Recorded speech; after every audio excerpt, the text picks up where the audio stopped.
Imagine you are a pilot flying a multi-million-dollar fighter jet. You are cruising over the sparkling blue waters of the Aegean Sea. It is a beautiful day, but suddenly, your radar screams a warning. An enemy jet is locking onto you. You pull hard to the right, your body crushed by the G-force. You look out your canopy and see the other pilot. He is close enough that you can see his helmet. He isn't from Russia. He isn't from China. He is your ally. He is a member of NATO just like you, but right now he is the enemy. This isn't a movie scene. This happens almost every single week in the skies between Greece and Turkey. These are mock dogfights, dangerous games of chicken played at supersonic speeds. Everyone assumes it is just posturing. Everyone assumes cooler heads will prevail. But history tells us that it only takes one mistake to light the world on fire. One twitch of a finger, one mechanical failure, one mid-air collision. Welcome to the Global Code. Today we are not looking at a war that is planned. We are looking at a war that happens by accident. A war between two historic enemies who are supposed to be on the same team. Before we dive into this geopolitical nightmare, make sure you hit that subscribe button and turn on notifications. We decode the hidden threats that shape our world, and trust me, the situation in the Mediterranean is a ticking time bomb you need to understand. The ancient grudge. To understand why a simple accident could trigger World War III, we have to understand the sheer amount of gasoline that has been poured on this fire for the last 100 years. In the United States, we tend to think of allies as friends, the UK and the US, or France and Germany. But Greece and Turkey are different. Their relationship is defined by trauma. For modern Greece, the trauma dates back to the collapse of the Ottoman Empire. In 1922, there was a catastrophe in the city of Smyrna. It was a brutal end to a war that defined the borders we see today. Millions of people were displaced in a massive population exchange. Greeks were forced out of Turkey. Turks were forced out of Greece. That memory is not ancient history to them. It is family history. It is passed down at dinner tables. Then, jump forward to 1974. The island of Cyprus. Following a Greek-backed coup, Turkey launched a massive invasion, seizing the northern third of the island. To this day, the capital of Cyprus, Nicosia, is divided by a wall and a militarized buffer zone. It is the last divided capital in Europe. Every time a Greek politician looks at a map, they see that scar. Every time a Turkish politician looks at the map, they see a necessary intervention to protect their people. This is the emotional baggage that every pilot, every captain, and every soldier carries with them when they patrol the Aegean Sea. The geography of a nightmare. But emotions don't usually start wars on their own. Geography does. And the geography of the Aegean Sea is a nightmare. If you look at a map, you will see something strange. The Greek islands don't just sit near Greece. They stretch all the way across the sea, hugging the coastline of Turkey. Some Greek islands, like Castellarizo, are less than 2 miles from the Turkish mainland, but over 300 miles from Athens. This creates a massive legal problem. Under international law, every island is entitled to territorial waters. Currently, Greece claims 6 nautical miles of water around its islands. Turkey respects this. But under the UN Convention on the Law of the Sea, Greece has the right to extend that to 12 miles. Here is why that matters. If Greece extends its borders to 12 miles, the Aegean Sea effectively becomes a Greek lake. Turkey AS ships would not be able to leave their own ports and reach international waters without passing through Greek territory. Turkey has explicitly stated that if Greece ever declares that 12-mile limit, it will be a casus belli, a cause for war. So you have this bizarre standoff. Greece has a legal right they are afraid to use, and Turkey has a military threat standing permanently on the table. It creates a claustrophobic environment where Turkish Navy ships and Greek Coast Guard vessels are constantly bumping into each other, literally and figuratively, in a very crowded bathtub. The daily game of chicken now. Let's go back to those fighter jets we talked about at the start. In most parts of the world, violating airspace is a huge deal. If a Russian jet enters US airspace, it is headline news for a week. In the Aegean, it is Tuesday. Turkey does not recognize the 10-mile airspace zone that Greece claims around its islands. Turkey only recognizes 6 miles. So Turkish jets constantly fly into that 4-mile gap. Greece sees this as an invasion. They scramble their jets to intercept. The result is a mock dogfight. I want you to really visualize this. You have armed fighter jets flying at Mach 1, twisting and turning, trying to get a lock on the other plane. A lock means your radar has targeted the enemy, and your missile is ready to fire. It is an act of extreme aggression. The pilots hear the tone, that buzzing sound that means, I have you. These pilots are young. They are full of adrenaline. They are exhausted.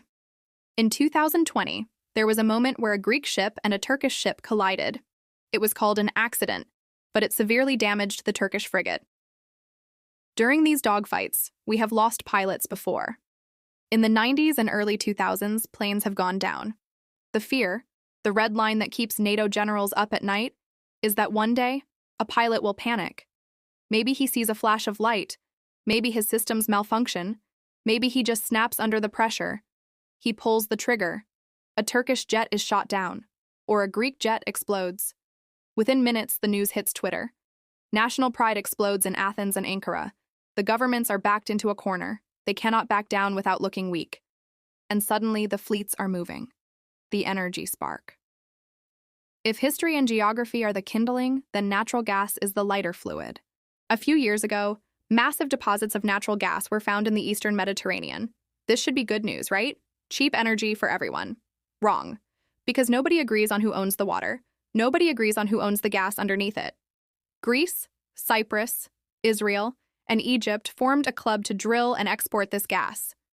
They left Turkey out. Turkey, which has the longest coastline in the Mediterranean, was furious. They felt they were being imprisoned in their own backyard. So Turkey did something bold. They sent their own exploration ships, protected by warships, into waters that Greece and Cyprus claim as their own. Picture this: a civilian drilling ship looking for gas, surrounded by Navy frigates, while Greek warships circle them, waiting for a wrong move. This is exactly what happened in the summer of 2020. The two navies spent weeks staring each other down, guns loaded. Germany had to rush in diplomatically to stop them from opening fire. It was the closest NATO has come to an internal civil war in decades. And the gas is still there. The dispute hasn't been solved. It has just been paused. The simulation, how the accident happens. Let's play out the scenario. How does this accidental conflict actually start? We are going to simulate a timeline based on military analysis. Day 1, 08 hours. A Turkish drone, perhaps one of their famous Bayraktars, is flying over a small uninhabited Greek island to monitor military buildup. Greece has been militarizing these islands, claiming self-defense. Turkey says this violates old treaties. 08:15 hours, Greek radar picks up the drone. They scramble 2 F-16s to intercept. 08:30 hours. The drone refuses to leave. The Greek pilot tries to maneuver aggressively to force it away. It's windy. The jet clips the wing of the drone. The drone crashes into the sea. The Greek jet suffers damage but lands safely. 09 hours. Turkey claims Greece shot down their aircraft in international airspace. Greece claims it was an accident inside their territory. 12 hours. Social media goes wild. Videos of the crash circulate. Nationalists on both sides demand action. The Turkish president gives an order: protect our blue homeland. The Turkish Navy sorts from its bases. 14 hours. Seeing the Turkish fleet move, Greece mobilizes its entire navy. They activate their anti-aircraft systems on the islands. 18 hours. Darkness falls. The Aegean is now swarming with submarines, frigates, and jets. The fog of war sets in. A sonar operator on a Greek frigate hears a noise. He thinks it is a torpedo door opening. He panics. The captain fires a defensive torpedo. And just like that, the war begins. Not because a president signed a declaration, but because a 20-year-old sonar operator was nervous in the dark. The military matchup. If the shooting starts, what does the war look like? Many people assume Turkey would crush Greece because Turkey is a bigger country with a bigger army. But in the Aegean, the math is different. This would be a naval and air war. Greece has a very sophisticated air force. They recently bought the French Rafale jets, which are incredibly advanced, and they are upgrading their F-16s to the latest standard. They also have formidable air defense systems, including Russian-made S-300s and American Patriots. Turkey, on the other hand, has a massive drone advantage. We saw in Ukraine and Nagorno-Karabakh how effective Turkish drones are. They could swarm the Greek islands, taking out radar and tanks. However, Turkey's air force has a problem. After the failed coup attempt in 2016, Turkey purged hundreds of its pilots. They lost a lot of experience. Plus, they were kicked out of the American F-35 program. So you have a stalemate. Turkey has the numbers. Greece has the technological edge in the air. The war would likely focus on the islands. Turkish commandos might try to seize a few small rocky islands to use as bargaining chips. Greece would try to sink the Turkish invasion fleet. The result? Heavy losses on both sides, burning ships, downed jets, and cities like Athens and Istanbul are within missile range. It wouldn't be a distant war. It would be fought on the doorsteps of tourists and civilians. The NATO paradox. Now, let's bring in the elephant in the room: NATO. The North Atlantic Treaty Organization is built on one sacred rule, Article 5. An attack on one is an attack on all. But what happens when Article 5 attacks Article 5? If Greece and Turkey start fighting, NATO is paralyzed. There is no mechanism in the treaty for this. Who does the US defend? If the US sides with Greece, they lose Turkey. Turkey controls the Bosphorus Strait, the gateway to the Black Sea. They are the second largest army in NATO. Losing Turkey would be a catastrophic blow to the alliance, pushing them into the arms of Russia or China. But if the US sides with Turkey, or stays neutral, the European Union will revolt. Greece is an EU member. France has already signed a defense pact with Greece, promising to help them if they are attacked. So, in our accidental war scenario, France might actually send ships to shoot at Turkish ships. Think about how insane that is. French and Turkish forces, both NATO members, fighting each other. The alliance would effectively shatter. The United States would be frantically on the phone, trying to force a ceasefire. But once the blood is spilled, logic goes out the window. The economic fallout. Even if the war only lasts a week, the economic damage would be global. We are talking about one of the busiest shipping lanes in the world. The Aegean connects the Black Sea to the Mediterranean. Grain from Ukraine, oil from Russia, goods from Europe, it all flows through here. If that waterway closes, global food prices spike. Oil prices spike. Insurance rates for shipping would go through the roof, making everything you buy more expensive. And for Greece and Turkey, the economies would collapse. Both nations rely heavily on tourism. Who is going to book a summer vacation to Mykonos or Antalya if there are missiles flying? Their currencies would tank. It would set both nations back 20 years. And the EMEA precedent. You might think I am exaggerating the risk of a small accident starting a war, but it almost happened in 1996. It was the EMEA Kardak crisis. It started over a shipwreck. A Turkish cargo ship ran aground on a tiny, uninhabited rock. The captain refused help from the Greeks, saying he was in Turkey. The Greeks said he was in Greece. Then, a Greek mayor went to the rock and planted a flag. Then, Turkish journalists flew a helicopter over and planted a Turkish flag. Then, Greek special forces landed. Then, Turkish commandos landed on a nearby rock. Within 48 hours, the entire fleets of both countries were circling these tiny rocks. There was a storm. A Greek helicopter crashed, killing 3 officers. The U.S. President, Bill Clinton, had to personally intervene, calling the leaders in the middle of the night to tell them to back down over a rock that barely has room for a goat. They backed down that time, but the trust was destroyed. And today, the weapons are deadlier, the nationalism is higher, and the stakes, thanks to the gas, are much more valuable than a goat. The role of domestic politics. We also have to look at the internal politics. Both leaders, Erdogan in Turkey and whoever is in power in Greece, often use this conflict to win votes. When the economy is bad, it is very convenient to point across the sea and say, "Look at what the enemy is doing." It rallies the people.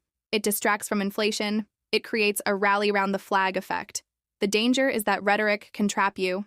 If you spend years telling your population that the other side is an existential threat, that they are stealing your rights, you create an atmosphere where compromise is seen as treason.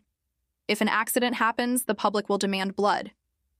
A leader who tries to de-escalate might be overthrown by his own angry citizens. This domestic pressure cooker makes the accidental war much more likely to spiral out of control. The United States dilemma. Where is the United States in all of this? For decades, the U.S. played the role of the referee. They kept the balance of power. They sold weapons to both sides, roughly in equal amounts, to make sure neither felt too strong or too weak.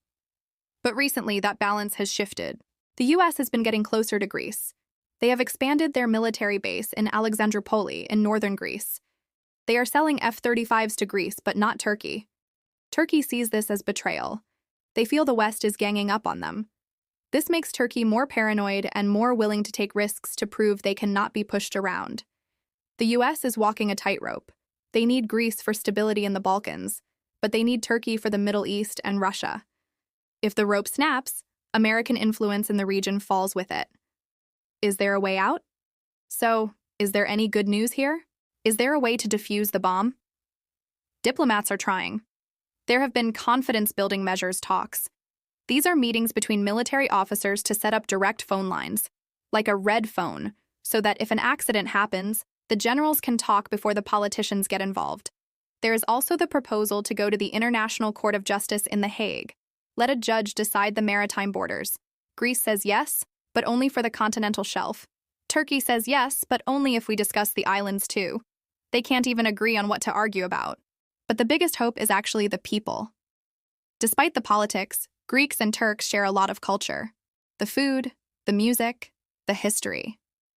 When massive earthquakes hit Turkey, Greece is often the first to send rescuers. When fires hit Greece, Turkey sends planes. This earthquake diplomacy has saved the peace before. It reminds everyone that at the end of the day, they are neighbors facing the same natural challenges. If we look forward, the risk of accidental conflict is highest right now. The transition to a multipolar world, where the US is distracted by China and Russia, leaves a power vacuum in the Mediterranean. Regional powers are flexing their muscles. The next time you see a headline about a Greek radar lock or a Turkish drill ship, don't scroll past it. Stop and pay attention. Because in a crowded sea, filled with billions of dollars of military hardware and centuries of bad blood, the margin for error is zero. The scariest thing about an accidental war is that nobody wants it, but everyone prepares for it. And sometimes, the preparation itself becomes the cause. So, what do you think? Is the conflict between Greece and Turkey inevitable, or can they find a way to share the Aegean Sea? And more importantly, if the shooting starts, what should the United States do? Should they intervene, or stay out of it? I want to see your thoughts in the comments below. This is a complex topic with valid points on both sides, so let's keep the debate respectful, but real. If you found this analysis helpful, please share this video, send it to a friend, post it on Reddit, put it in your group chat. The more people who understand these flashpoints, the better. And of course, if you haven't already, hit that like button and subscribe to the Global Code. We are building a community of critical thinkers here, and we want you to be a part of it. Thanks for watching and stay safe out there. I'll see you in the next video.